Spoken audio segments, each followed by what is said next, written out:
C'était la première fois que je bossais pour un youtubeur. Et lui, c'était la première fois qu'il laissait quelqu'un toucher à ses vidéos. Je savais pas trop à quoi m'attendre. Et ouais, clairement, j'ai pas été déçu. Entre le montage, le cadrage, le motion design et même la refonte de son identité visuelle, au bout d'un moment, je me suis dit ok, je suis pas juste là pour faire une vidéo. Dans cette vidéo, je vais te montrer un peu tout ce que j'ai fait avec lui et surtout comment ça se passe vraiment derrière une chaîne YouTube comme ça. Parce que c'est pas juste une chaîne d'histoire.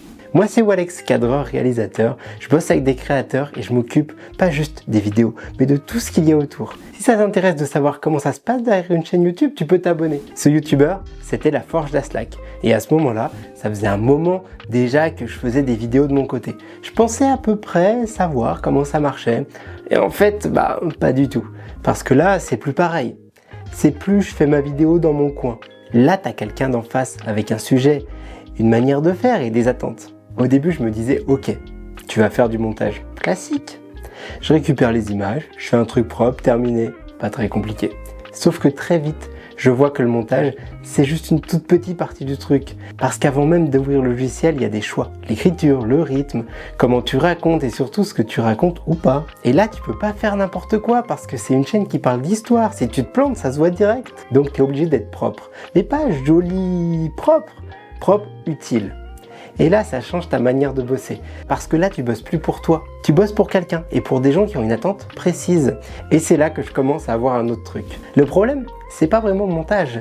C'était tout ce qu'il y a autour. Et malgré ça, des vidéos faisaient quand même des dizaines, parfois des centaines de milliers de vues.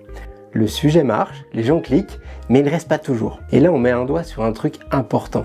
Un vrai levier, la rétention. Le temps où les viewers restent sur la vidéo. Parce qu'en réalité, avec une meilleure rétention, tu changes complètement l'échelle.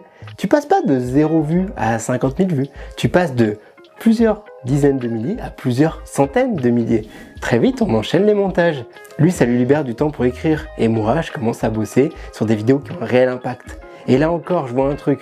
Le problème, c'est pas le montage, c'est tout ce qu'il y a autour. La chaîne, visuellement, elle est pas très cohérente. Les miniatures sont pas terribles, la bannière est assez passée. Tout est un peu dans tous les sens. Donc je lui propose, on refait tout. Charte graphique, miniature, couverture. Je lui montre et on valide direct. Et surtout, on standardise. Même base, adaptée à chaque vidéo. Résultat, lui, il gagne du temps et ça devient une chaîne plus cohérente. Et à ce moment-là, je suis pas juste le monteur, je commence à construire avec lui. À un moment, j'ajoute un détail dans un montage. Une ligne géographique animée à l'écran. Personne ne me l'a demandé, mais dans ma tête, ça fait sens. Ça aide à comprendre sa structure, c'est plus clair. Le problème, c'est que j'avais jamais vraiment fait ça pour quelqu'un. J'avais déjà testé du motion design vite fait chez moi pour mes trucs, mais jamais dans un contexte comme ça. Et surtout sans savoir s'il allait aimer. Donc je le fais quand même. Je passe le temps dessus, je teste, je m'améliore, je recommence. Je m'applique vraiment. Et au moment d'envoyer les vidéos, t'as ce petit moment où tu sais pas trop. Tu sais pas si c'est une bonne idée ou si c'est juste un truc dépassé. Parce que là, tu proposes vraiment quelque chose et ça peut complètement être refusé. Fun fact, il a adoré. En parallèle, je commence à intervenir sur le tournage. Je lui donne des conseils sur le cadrage directement en studio parce que je sais déjà ce que j'ai besoin en montage. Puis arrive à un moment un peu particulier. Il me dit qu'il est invité au salon Yggdrasil Festival. Il me propose de venir. Je lui dis ok, mais on tourne là-bas. On part sur un format vlog, je le suis pendant 2 jours et je filme tout. L'ambiance, les échanges, les moments off, des trucs que j'avais jamais vraiment tourné avant. Et sur place, il se passe un truc. Des gens viennent me voir, ils me parlent du montage, ils me parlent du changement depuis que je fais les montages. Et là, je réalise un truc assez concret. Ce que tu fais derrière ton écran, ça existe vraiment. Il y a des personnes qui regardent ces vidéos. Et là, on sort la vidéo. Elle marche correctement, pas énorme, normal. C'est une vidéo communautaire après tout. Et elle fait le taf.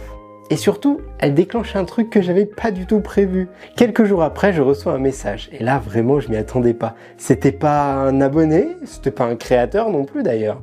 C'était Yggdrasil Festival. Ils me disent, ce que t'as fait, c'est exactement ce qu'on cherche. Et là, dans ma tête, je comprends pas trop. Parce que moi, j'ai juste filmé un salon. J'ai juste fait une vidéo. Mais ils ont vu autre chose. La manière de raconter, la manière de montrer, de mettre en valeur. Et ils me demandent, est-ce que tu peux faire une vidéo pour nous? Et là, ça change tout.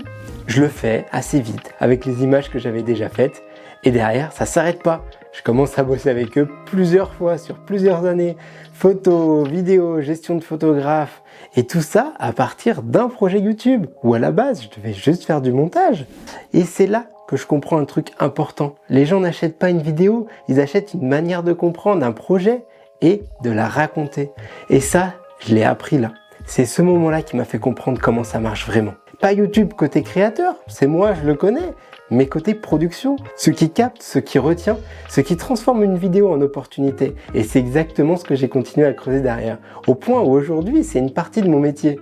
D'ailleurs, j'ai eu l'occasion d'interviewer Sylvain Lepoutre autour de YouTube et des coulisses. La vidéo est juste là, franchement, il est passionnant. C'est un vrai expert de YouTube et j'ai vraiment adoré nos échanges. On a parlé stratégie, créateur et surtout comment ça se passe derrière les vidéos. Alors du coup, on se retrouve là-bas, je te laisse cliquer ici. Et ça y est, le retour sur YouTube. Et vous m'attendiez pas sur ce sujet, hein. Je suis très content. Dis-moi ce que tu en penses en commentaire si t'es encore là. Allez, ciao.